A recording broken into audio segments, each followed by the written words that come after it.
Chester started as a small company built by 5 students out of a college dorm room. Fueled by ramen, Red Bull, and the lingering legacy of Elon Musk, we had the unique dream to launch 3 sensors periodically. 2 in an innovation-focused high-tech sector and 1 in a lower-tech sector catered towards everyday customers. Chester has grown exponentially since our first product, Cake, launched back in 2022. By 2026, our stocks in all 3 products were rated AAA. It was at that point that we allowed ourselves to purchase Chester-branded Patagonia vests. Come 2030, we achieved $146 million in sales and are leading in employee productivity. After these incredible 8 years, we finally pulled the trigger and bought the team Yeti-branded Coffee Travelers. We would not have gone to the place we are today without our continued commitment to research and development, investment in our employees, and of course the wise choice to abstain from accepting funding from Silicon Valley Bank. Not to mention our incredible leadership team.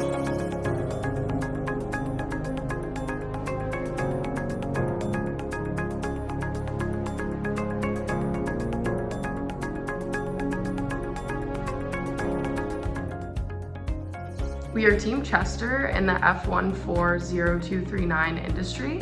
We finished round 8 with a net profit of $29 million and a closing cash position of $132 million. Our cumulative profit by the end of round 8 was $92 million, which was second in our market behind Erie at $154 million profit. We achieved a total market share of 19% across both segments, which was the second largest market share, also behind Erie. We did sell out the entirety of our inventory across both segments in round 8, leaving us tied with Ferris in $146 million in sales. From a human resource perspective, we had the highest recruiting and training costs, which led us to having the highest productivity index by 9%. Chester began with a strategy that ultimately prioritized the production of high-tech products. We initially believed this was the best choice due to the larger profit margins in the high-tech segment of the industry. However, the production costs are higher and research and development time is also longer. We therefore decided to begin by releasing a competitive low-tech product to generate profit that would then be put towards the production of our high-tech products. In the high-tech segment, we hope to release 2 products in alternating years with differing performance and size depending on the customer standards for that year. We felt this was a smart approach to the high-tech segment, where the ideal position of the product was the most important customer expectation, especially when the research and development phase takes approximately 2 years. For example, a high-tech product that went into research and development in our 3rd year would be made to meet the industry conditions of year 5, and the product that went into research and development in year 4 would be produced to meet the conditions for year 6. This approach would also allow us to be highly competitive in the high-tech market, as our products would never be behind industry standards. Ultimately, we would then retire our low-tech product once we had generated enough profit to successfully launch both high-tech products and focus solely on the high-tech segment.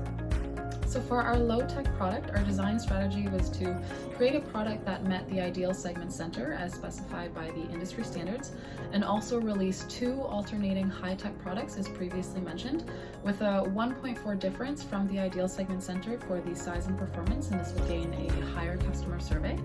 And the initial intended strategy was to create these products without taking out a long-term or emergency loan, but rather generate these products based off accumulated profits. We began following this strategy successfully, first launching our low-tech product Cake, and seeing a very positive response in this segment, with consistently high market share, selling out of all of our inventory, and seeing substantial profits. We went on to develop our first high-tech product, Coke, which was sold in the 2nd round in a very small amount. We developed our second high-tech product shortly after, and began selling Coke 2 in round 3. For the next few rounds, Cake was performing very well, while we were struggling to hit our stride with Coke and Coke 2 in the high-tech segment. Because the first few rounds competing in the high-tech segment were more of an adjustment than initially expected, we waited to retire Cake until our high-tech market share was more secure. We continued to have inventory problems with Coke and Coke 2, which we did not initially expect. So we adjusted by pricing whichever product had leftover inventory from the previous round at a lower price to drive our sales. This pricing approach not only helped to clear out leftover inventory, it also served to further boost our profits each round. This adjustment was successful, and we continued with this until the end of round 8.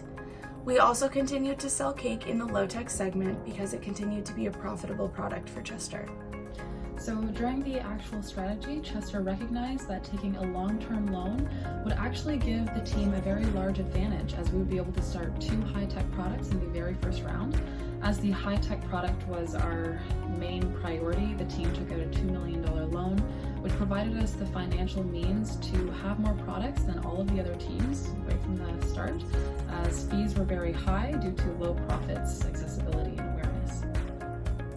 In the end, we followed the rough structure of our intended strategy that we had outlined, but made some adjustments to it as we gained more experience in the industry and understood our competitors better.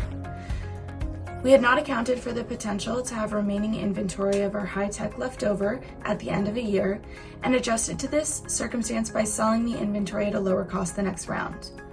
We continued to sell cake instead of retiring it after our high-tech products were released because it performed consistently well and allowed us to remain more competitive with Erie's business strategy. Erie, having also released multiple products in the high-tech segment, was our most similar competitor, and their continuing to sell a low-tech product was another reason we continued to sell cake. Ultimately, we adjusted our strategy appropriately to account for any unforeseen circumstances, including our minor inventory surpluses in the high-tech segment, using our consistency in the low-tech segment to our advantage, our competitors' reaction to our strategic behavior, and the industry overall. So the team kept the automation very high for the low-tech product, with a round 8 automation level of 7 to reduce our labor fees.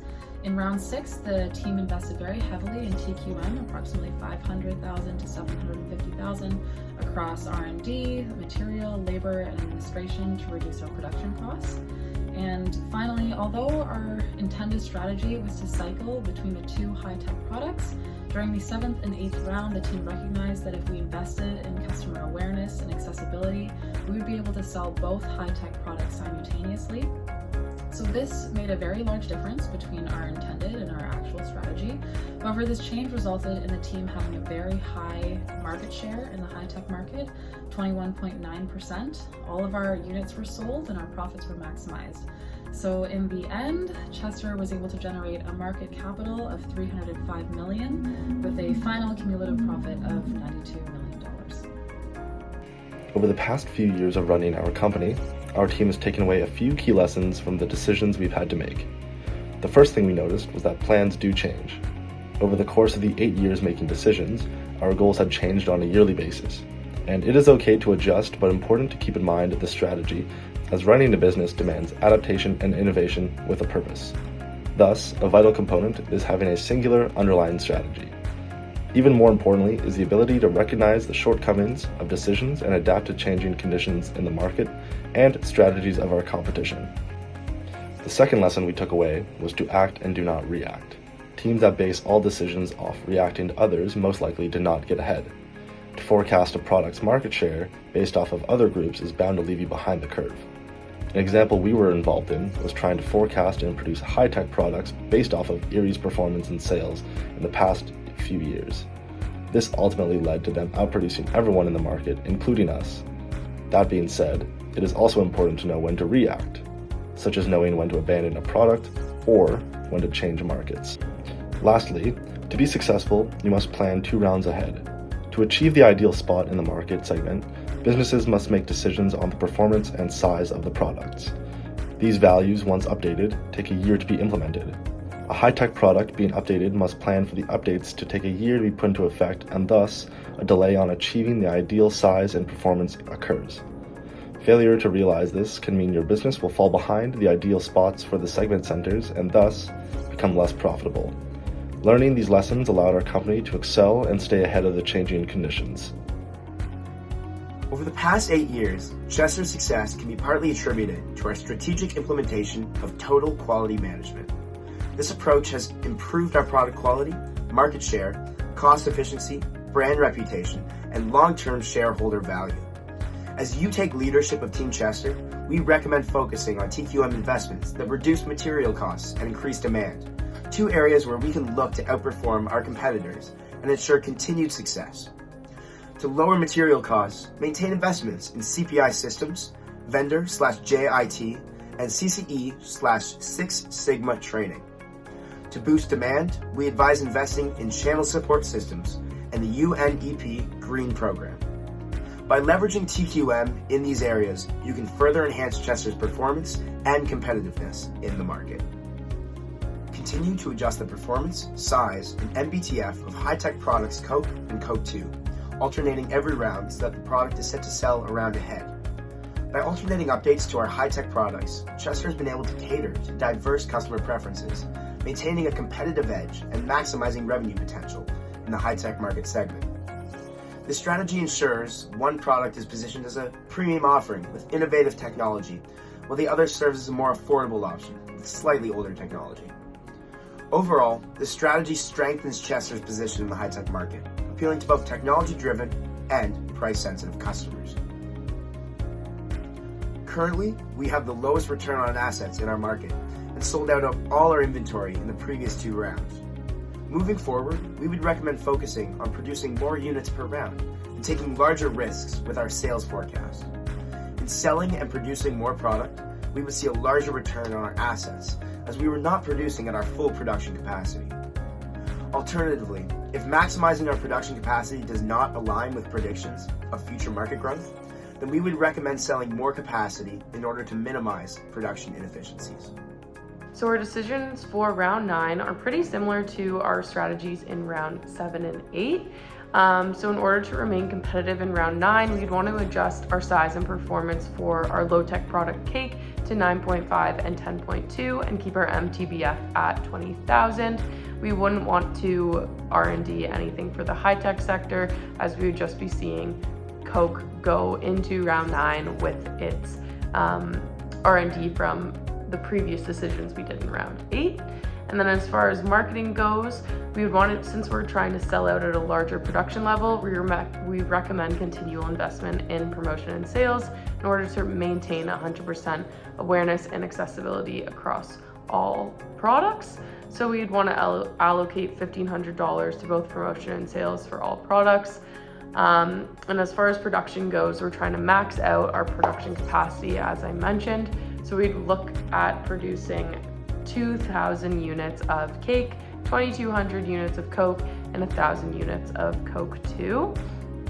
And then finally, for TQM, we would continue to invest in initiatives that reduce material costs, increase demand, and thus we would allocate $750 in all categories.